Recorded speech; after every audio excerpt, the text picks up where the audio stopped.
Okay. So we're starting Perikid Daled again, and it's an important pasuk. I don't think we didn't. I think we skipped the first pasuk with the second pasuk, so we're going to go back over both of them. Very famous pasuk. Chochmas Noshim Bansa Besa Vivelis Biadeh Teresena. So the Gemara has trouble here figuring out about Chochmas Noshim. Like, what is this talking about exactly? I guess the simple translation of this pasuk, which we tried to translate for the title, was the women of wisdom build houses, build their house maybe. But the Gra is bothered by the pasuk starts with the plural and ends with the singular, so there's something wrong that has to be figured out. And Ivelis, the word Ivelis has it's one of those 20,000 words that has a root in English, similar word. The word evil comes from evil, and it means to be impulsive. When a person, generally speaking, impulsive behavior turns out to be the wrong thing, as I often find out. When I'm really, really tired and I start sending emails, somebody warned me, like, when you're tired, don't send emails, especially replying back to really nasty emails that people send you. That's not a good time to do it. So, Ivelis Besa Teresena. If you want to destroy your house, act impulsively. But if you want to build your house, you should act with wisdom. So look at the Gra says here. He says, it took us a little while to figure out what's going on, but look what he says here. He says, Amra Chochmos Lashon Rabim, Ubatz Lashon Yochid. She's bothered. What's going on? It starts off by saying Chachamos, which is plural, and then it says Bansa, which is singular. So what's going on? So he says, Kolomar Hachmanios Shivanashim Hiroe Shi Beisabane. There's a group of women called Chachmanios, yeah? And let's say they're 5 to 10%. Let's say most women are pretty smart, Some women are less smart, and some women are like off the charts smart, like incredibly, and not just smart, but they have like women's wisdom. They understand, they have insight, they know what to do, they know what not to do. So that's the Gra is telling you. There's, let's say, the 5% group of women in the world who are chachmanios. They're called chachmanios, and that's why it's singular, because it's talking about the group. There's a group of women called chachmanios, yeah, chachmanios benashim, that's why it's singular, because it's talking about that group. Hiroye shi beisabane. The woman of this, the woman who is part of this group, she will make sure that her house is built. So now the rest of the pairs are going to see, what does it mean her house is built? Kolomar, Kayam, it's going to be standing. Okay, hasn't got actually to explain what it means her house is built. Obviously, you want to make sure that your house is sturdy and that everything works, but we'll see there's 3 other ways to learn it, aside from that shot. Okay, V'yavelis Besa Tersena Ba'atzma Hi Tersena Es Besa, right? You don't have to do too much work to destroy your home. I have this minhag, which I might be ending soon, which is whenever I travel to America, I always buy a book from, that Hudson store, because I want to see like what's going on in the world today. Maybe there are things that are important for me to know. And I got like so much chachma from different books that have come out in the past years. And recently I bought a couple of books and they were just so disgusting. Like they don't write books anymore that religious people are allowed to read, almost, right? There's one book I bought, it was by a Mexican migrant worker, and it was called The Gift of Suffering. I thought this is like, I have to read this book, And basically, he had like a crazy hard life. And his family was making it like $1 a week, working their, self into the bone. And but his father was like a real person of integrity in this. And I gave 8 shiurim about that book. I read it. I was so impressed by somebody. And his foundation is that he learned so much from his difficulties. So when he got to the army, like everybody was complaining, but he said, "But it's been an army for the past 18 years of my life," so he was ready for it. And we had some letters back and forth, and I just wanted to write a letter and say, "Thank you for writing a book that I could read," because these books are just, and it's chaval because like there's a lot of wisdom out there, but you just can't access anymore because it's filled with garbage, and it's so easy to destroy your house. All you have to do is have open internet, with access to anything, or have some of these books around this, and kids see them and they get exposed to it, and Someone just told me today he was in a certain city in America, and his wife came home from a shiur. Oh no, shiur, and she said, "I don't want to hear this rabbi anymore," because he said like everybody should be completely open-minded and just expose themselves to everything, you know. And it's just can't do that today because there's just so many things out there which are just completely destructive. And that's what the Gemara is saying here is that if a person is impulsive, a person doesn't think, a person isn't careful, his house will get destroyed. And it's actually, I was caught the other day in one of the sirens, so that's always a challenging situation for a rabbi in the sirens. What do you do? And I remember the story of Shimshon Pincus. He was once in the sirens and he just kept learning Torah. And like somebody not religious got very upset with him. He said, "Don't you have respect for the people who died?" So Rosh Hashanah says, "Do you keep Shabbos?" He said, "No." She says, "Why not?" "Because I'm a Chiloni." He says, "I'm also a Chiloni. I don't practice this religion, stopping during the siren." You get away with that if you're Rav Shimshon Pincus.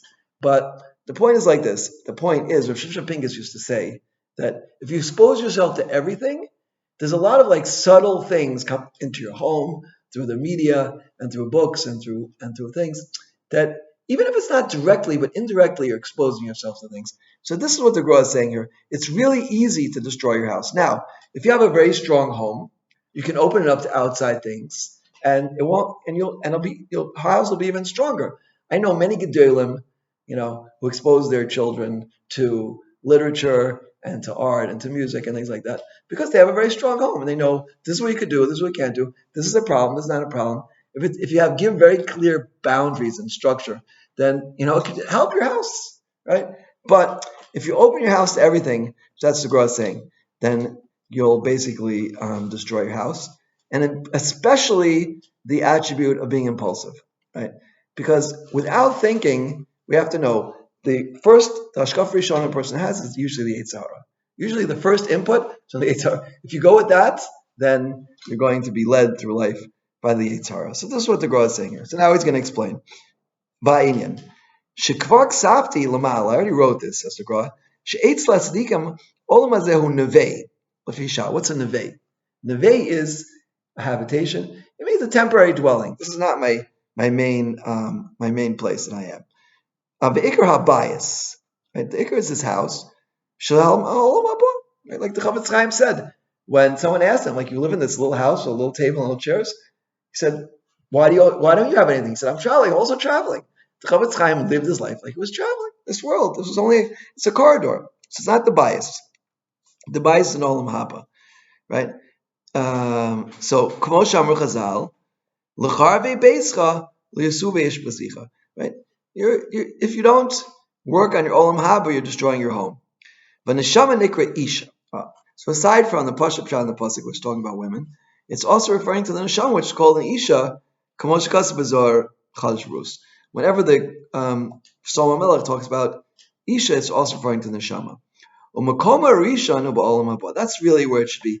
Now we can understand the Pasuk better. V'zeh chachmas nashim achmanios shebanashim hiroi yivna viskayim beisa shalom haba. Right? It was your main focus. When my wife was in the hospital, Rosh Hashanah and Yom Kippur, so we got a phone call from a certain family, and they said, my daughter is like dying for the opportunity to be in the hospital for Rosh Hashanah with somebody. I'm like, that's so interesting because like we asked 50 people and nobody would do it.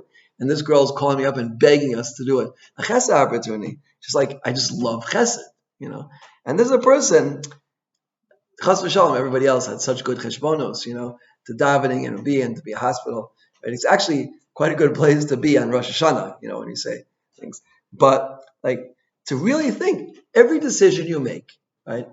And after 120 years, I'm going to be an Olam Haba. Is this going to be good for me or is it going to be bad for me? And really, Rav Chaim Volozhin says that you shouldn't serve Hashem al manas lekabel pras. What's pras? Pras is like the Israeli bread is called lechem parus. Parus means when you break it up. So pras means separating from Hashem as well, right? So if you think Olam Haba is like a 70-room villa, right? And if I do more chesed, I'll have 80 rooms, right? Or like the Arabs have a warped perception of what, Olam Haba is. So the point is, but a person who's really living Rav Steinemann, if you ever met Rav Steinemann, like, he just wasn't in this world, Like his physical body was standing here, but you could see like he was in a different place. And Rav Rebbe always says about Rav Chatzkel Levenstein, he says he would say the word, he would say, Olam haba, and like he was there already. Like his body was just in the world, but he was living in Olam haba. And the person who has the correct outlook on life, he does things based on that perspective. I don't know if I told you the story. On Purim, I go around to the Gedolim to ask the daven for people. And I was fortunate enough to catch Rav Asher Eli right before he left. He was like right mamish in front of his house leaving, and I caught him. And I wanted to give his wife a copy of the Yedidya, which is translated into Hebrew. So I tried to give it, say, this present for your wife. She teaches girls. And he said, I'm sorry, we can't take it. We're going somewhere. We can't carry it. Anyway, I thought it was just like pushing me off. 2 days later, we get a phone call now. This is Asher Areli. I really want this book, Please, like, give me a copy because I enjoyed your other book so much, Mizrael Soda. Now, like, to make such a phone call when you're the biggest Magashir in the entire world, like, what is going on in your head?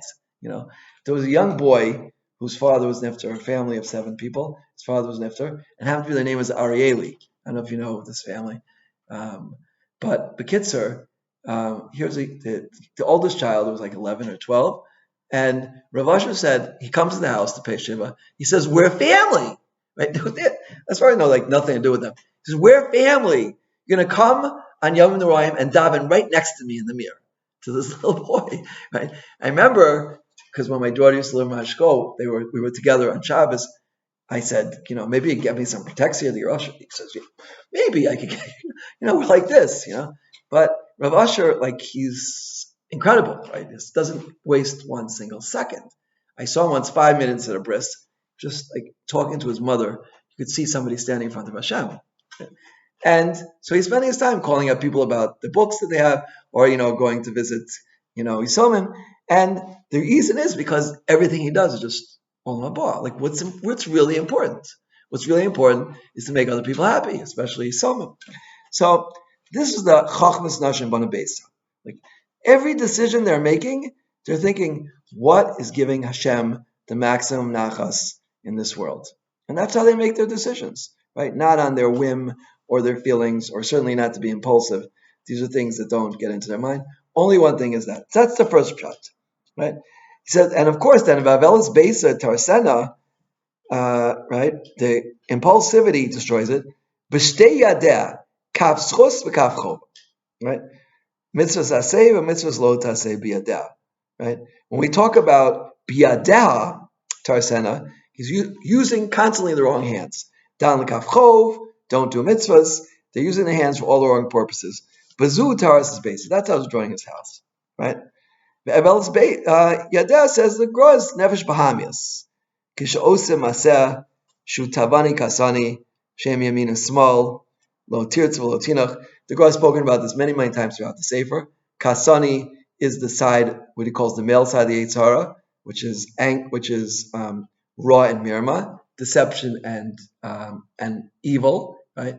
That's one way to destroy your house. Or the other way is to follow after the left side, which is Taiv and Chemda, right?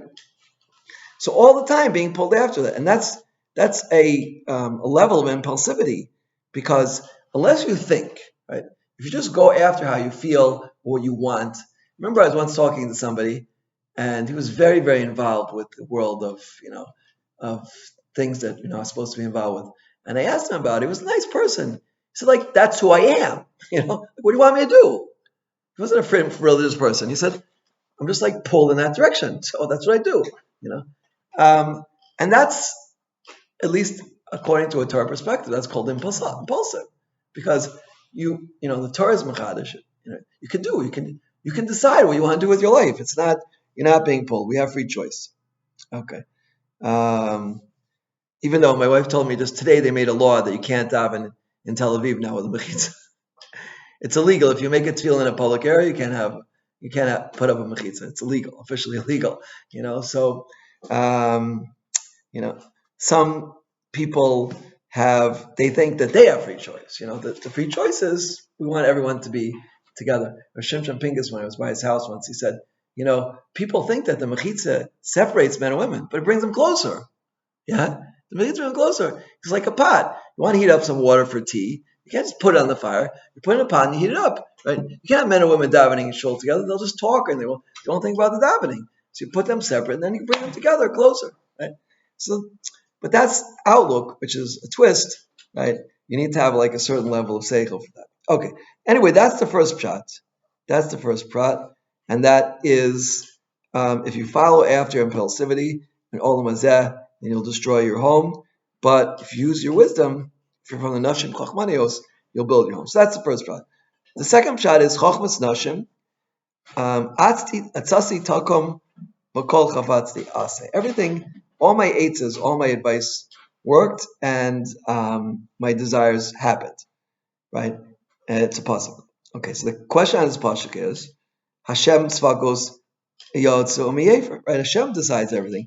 V'lo kulam ke'ei neged mi'efes saying shalom. Hashem decides everything. So what am I supposed to actually be doing? Right? So how can we ask why did this happen? So Ratzono shel HaKadosh Baruch Hu lehetiv l'brios. Hashem wants create this world to give to us. V'nasan ha'bechira b'idei adam shiasa hamitzvos v'yitlu schar tov right?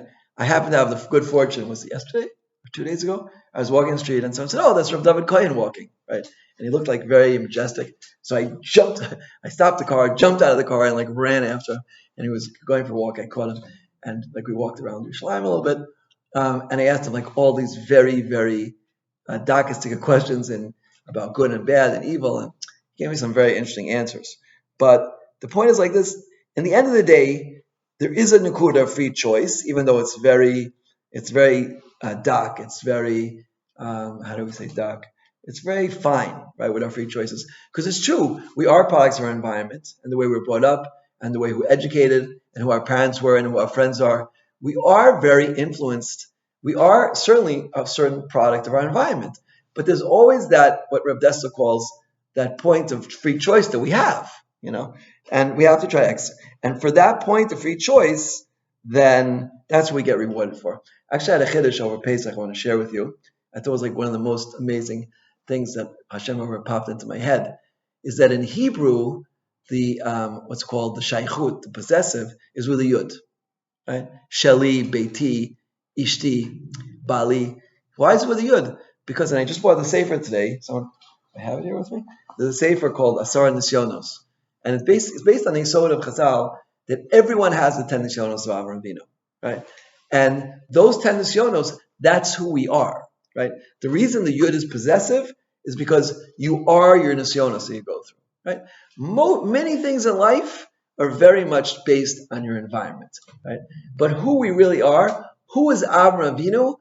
Avraham Avinu was the one who went through the Kedah, he jumped into Kivshana Eish, and the other things he went through. The person you are your ability to go through your nisyonos. I remember once Rav Moshe Shapiro Zatzal told me when I first met him, and we were telling him about the difficulties we had. He said, "We don't ask for nisyonos." He said, "Al tevater al af echad mehem." Don't forego even one of them, because if Hashem sends it to you, He wants you to grow, and that's how you grow. You grow through the difficulties. Yeah, and that's who you really are, right? That's who you really are. So the main reward that a person will get in life, number one, and number two, the growth that a person experiences. Who are you really? Right? They asked this question to Rothschild. Right? He said, "Show me your financial portfolio." Right? So he pulls out his Stucker ledger and he says, "This is all my assets." Right? I a multi-billionaire or whatever, and I have money. So no, that's not my assets. That's what I'm giving. My assets, which I'm taking with me, are all the stock I gave. I was by a certain Gvir, and he gives a lot of money stock. So he pulls out his notebook. He has like hundreds of pages. He finds my name. He gives me a check. So, but he said, "These are my assets. I give the stock. That's my assets, and that's really who we are about and what we're really about." And such a person, that's Basi. That's someone who's living right now in Olam Haba, right? And that's what he's saying here, right?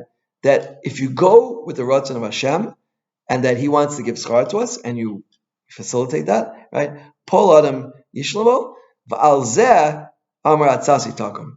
That you're trying to, as it were, allow Hashem to reward us in the next world. Al kain atatito schar tov, and you'll get rewarded. You get rewarded for letting Hashem reward you.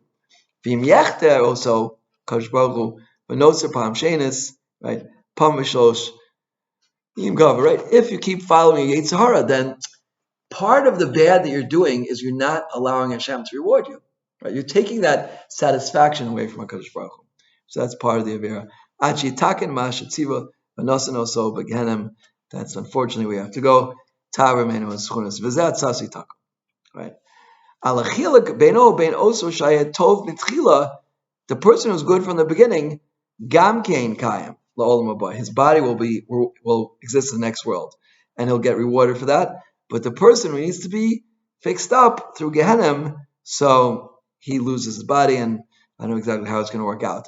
And that's Chochmas Nashim. Chochmas Shavanashim Bansa Besa Hiroi Shi Besa Shugufa Gam Kein Kayim. Right? Which is a very interesting pshat. Right?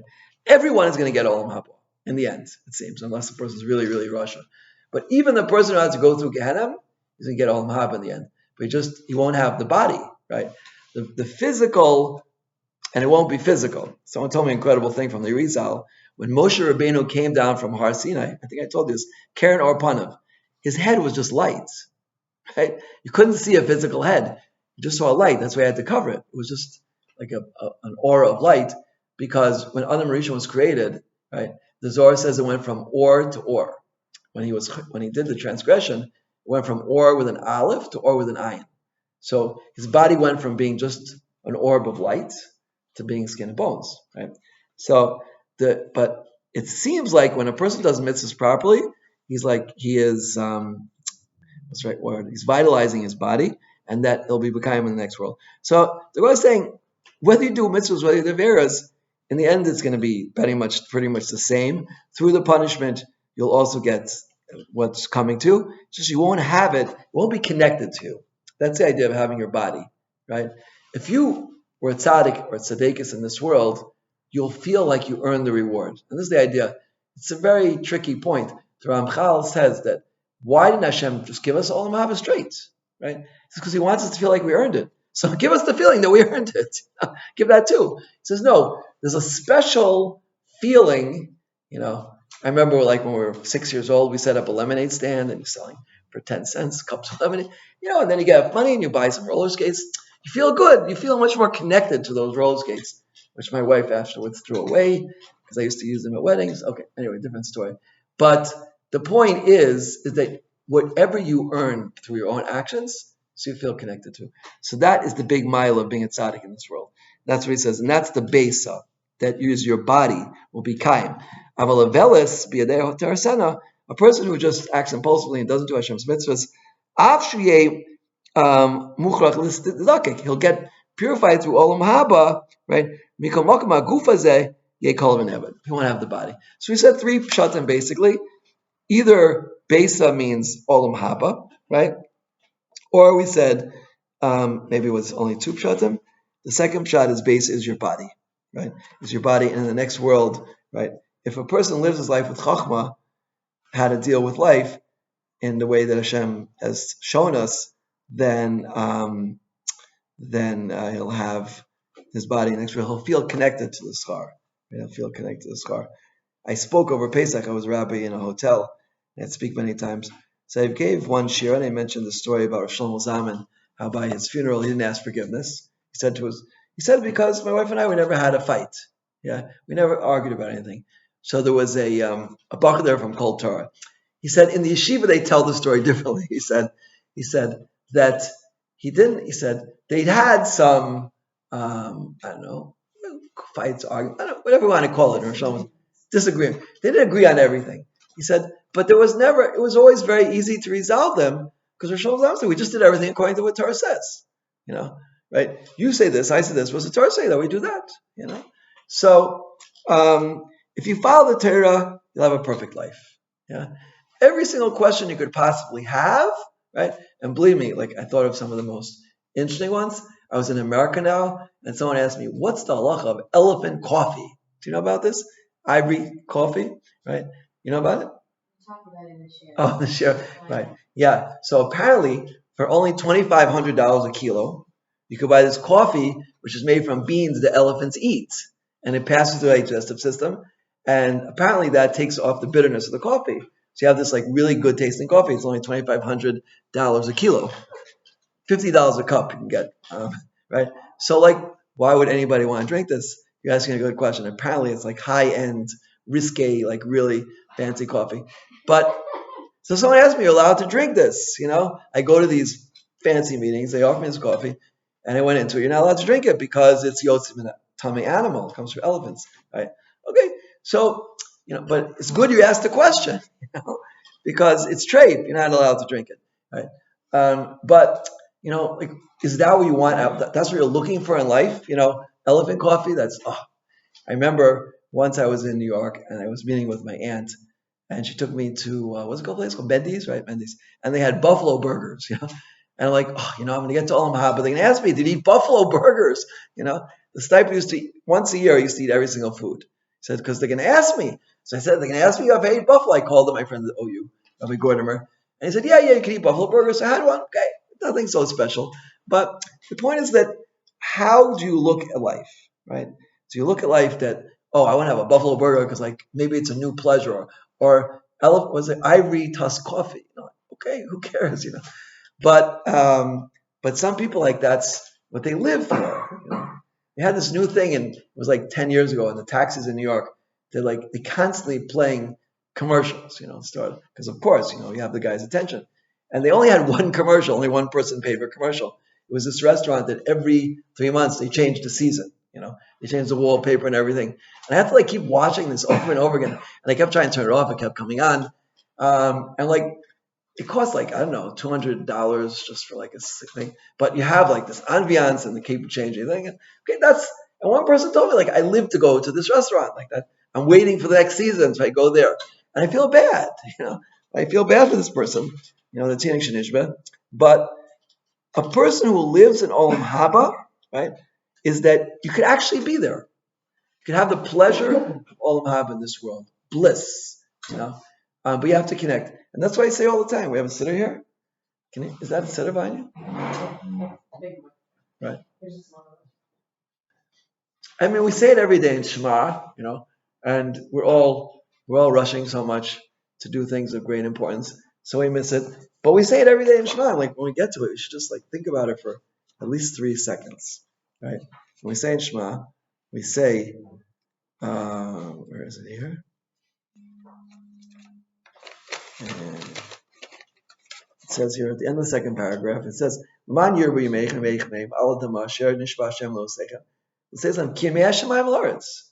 What does it mean, Kiyamei Hashemayim La'aretz? Like the days of heaven on earth. It means that you could have Olam Haba in this world, right? If a person lives his life properly, like the Gra is saying, that your real home is Olam Haba, and you connect to that home. And the more you connect to that home, the more you'll have that in this world, right? Hashem will open up all the doors, and He will give you a life of Olam Haba in this world, the more you connect to Hashem properly. And that's Kiyamei Hashemayim, like the days of heaven, Al Aretz, in this world, right? And I know many, not many, but I know some tzaddikim will live their life like, it's just a pleasure to be around these people, right? This is what I heard from Rav Isser Zalman Meltzer. I heard it from Rav Israel Gantz. Isser Zalman Meltzer says that's why Talmidei Chachamim bring peace to the world, yeah, because they don't get upset about things. Like their life is much more elevated, either Talmidei Tzaddikim or Tzidkanios, right? Their things are much more important, yeah. Okay, I'll tell you this quick story that happened to me on the plane. I was sitting next to this girl, and she spilled boiling hot coffee all over me. It was really hot, boiling. And it was on my way to California, 10 hours on the flight. And I give these share every day about that actually when things bad. So I didn't get upset about it. And she said, you didn't get upset. I said, why should I get upset? It upsets you. It upsets me. It's not good for your health. I told the waitress, please give her more coffee, she spilled her coffee. It's just such a more pleasant way to live your life, not to get upset. But we forget, because why? This is what the Gemara is saying, because we're pushed by the Yetzer Hara. The Yetzer Hara immediately steps in. This is an outrage to pour coffee all over someone. Why don't you be more careful? Don't you know how to handle a cup of coffee? Why say those terrible things? Okay. In any event, how much time do we have left? Not too much time. Okay. We did this pasuk already, so we can do it really quickly. It's I think the most important pasuk in Mishlei, or at least one of them. I say that every week, I know, but this one like really is important. Holach b'yisharo yirei Hashem, who goes unolas darko bozeu. A person who goes with his yashras, he has yiras Hashem, who goes with drachav bozeu. The ikar letter in this pasuk is the vav. Holach b'yisharo, his person or his or her personal job in this world. And this is what the Gra says. Ki kol adam sarich lelik b'derech hatzarich lo. Everyone has their own direction they have to go in, and they should not care at all what anybody says. Ki ein midos b'nei adam shavas uzu. Everybody's different, and everyone has different attributes. They have different reasons why they're in the world and what they work on. Umach mazeh hu ragil ba'averos abah mi'osamida. A person, we said this before, the Gra says, if you have difficulty with a certain area, that means it's a gilgul for you. You're already here in this world. You didn't make it in that area, and you came back to fix it. So you have to work on that especially. You have to make special boundaries and guidelines in that specific area. Could be other people. They think that's silly. You go around sticking your fingers in your ears because Lashon Hara is hard for you. That's what you have to do, right? They ain't something else. With the vav, but derech hayoser shalo, his own personal way or her own personal way. People think you're crazy. I know I've done some things in my life. People thought that I was crazy, and they might be right. I might be crazy, but lamaisa, I think it was the right thing, and I took counsel with big people. Yeah, and I'm very happy about all the decisions I made based on Gedolim, especially Rav Moshe Sternbach and Rav Shlomo Zalman Auerbach, these great people, Rav Shlomo Brevda, these great people that I had the schus to know, right? They always came out good. Ki enu yodim mashu tzarich. People don't know my life. They don't know my story, right? They can't judge somebody else because you have no idea what's going on in their life and what their disyonos are. V'afal pikin holach b'yisharo. You go with your way and you don't care at all, right? Who is it? The Panovich the day before Rommel was about to invade Israel, he takes a brick and he puts it down in Bnei Brak and he starts the cornerstone for Panovich Yeshiva. So people said, you're off the wall, you're crazy. He said, you're right, but big things come from crazy people. And look, the Yeshiva's there today, still going strong. So that's Holach B'Yisharo. Don't care. Oh, look, it's true. It's good to get eitzah from people who are wise. But my wife is from Brazil, and she says they have an expression there in Brazil. People like to give advice because it's free, right? So people always offer you unsolicited advice. It's surely not good. The advice that's good is from people who really don't give you advice, right? You have to ask them for it because they're too busy. So that's what he's saying here. That's a Yirei Hashem. He's not afraid. What is Yirei Shamayim? What does it mean, Yirei Hashem? Yirei Hashem is the person who does something which people might be afraid to do it, but he says, it's more important, my fear of God and what he wants to do, right? Ki mityira, he's worried about people. So he does this because he's worried about Averis, and that's why he's doing his personal own avoda. But on the other hand, Misha ma'akev dracha, he doesn't go in the way they're supposed to go. He just he wants to do what other people looks good. Right? My friend Jay McCallan always says from Noach Weinberg, he says, there's doing good and looking good. Right? A lot of people like to think because it looks good. It look good, I'll be popular, people will like me. You should do what's really good to do. Lasos davar hayasha beinayim. No, it's true. It's good to make people happy, but don't do things just because it makes people happy if Hashem's not happy about it. Afal pi shalav, because if it's bad for you, you shouldn't do it. He's going to come to do averos. Bozeu, that's a disgrace to HaKadosh Baruch Hu. Because Hashem knows what he needs, and he doesn't do the right thing. But also Yasher b'nei Abrios, Hari Olav, he doesn't have Yirei Shamayim. He fears people more than he fears Hashem, right? And that's what it says, right? There's a special din in the Torah. A person who steals something in privacy, right? He pays double when he gets caught. But a person who's steals something openly, he doesn't pay double. Why? Because the person who stole privately, he's afraid of people, but not God. The person who stole openly, he's not afraid of anybody. So that's better. At least Everybody's in the same boat, right? But Od says the Gra, Mishaholach b'derech hayasher yavu de'yira. That will eventually bring you to fear Hashem. Misha'akem drachav yavu uzos Hashem kikol toli b'midos b'haven. Okay, thing is like this. And Rav David Cohen actually told me this when I was a Bakr. I asked him a certain question. He said to me, like, don't care what people say. Do the right thing. He said when he started putting out Musar's Farm, and I was in his house 2 days ago, and someone gave him a gift. It's like all his Musar's Farm in leather bound. And he has like 15 Svarim he wrote in Musar, including Perashan Shir Shirim and this and all sorts of different Svarim, right? And they started calling him Dudi Kohen, like Dudi. Rashiva, the Shai says the Gadol Ador, and they call him Dudi, like a 5-year-old kid. And he said, I don't care, They made fun of him in Hebron because he tries to get people to learn Musar. He says, I don't care. It's the right thing to do. They can make fun of me. They can do whatever they want, But they say whoever laughs last laughs the loudest. So don't be concerned. First priority should be, what is my job in the world? And you have to work on that, right? That's what the Mesilas Yesharim starts. He says, the most important thing is, why are you here? What are you doing here? Right? As the Malach asked Yosef Atzadik when he went to look for his brother, he says, Ma tivakesh. The Kutzker says, before you can get anywhere in life, you have to know what you're looking for. Yosef is about to go down to Mitzrayim, which is the most licentious place on planet Earth. Like, how do you survive? You should know what you're looking for. If you know what you're looking for in life, then you'll find it. In fact, I'll finish with this story.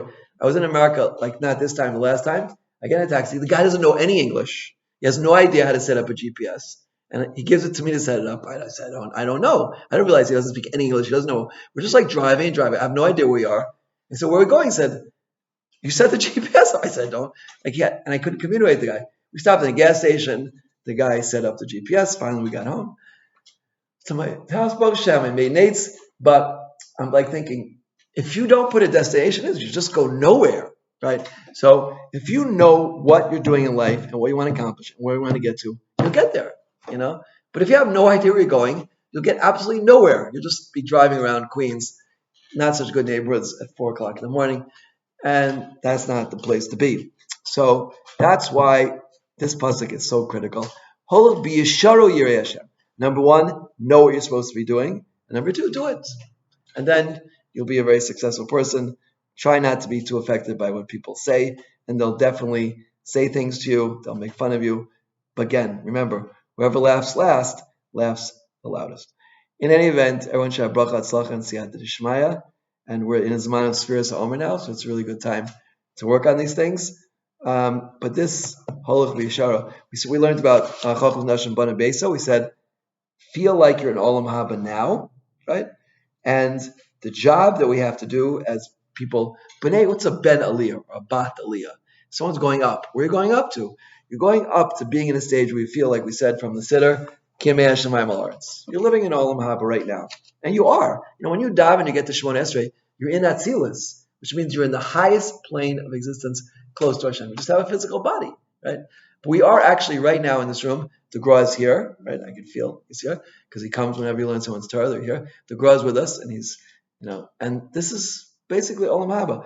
So let's all enjoy being in this place and do our best to fit in with the climate there, which is connect to Hashem. Realize that that's the place we're supposed to be, and understand what our tafkid is to the best of our ability, and to do it. Amen. Okay. Yashar koach.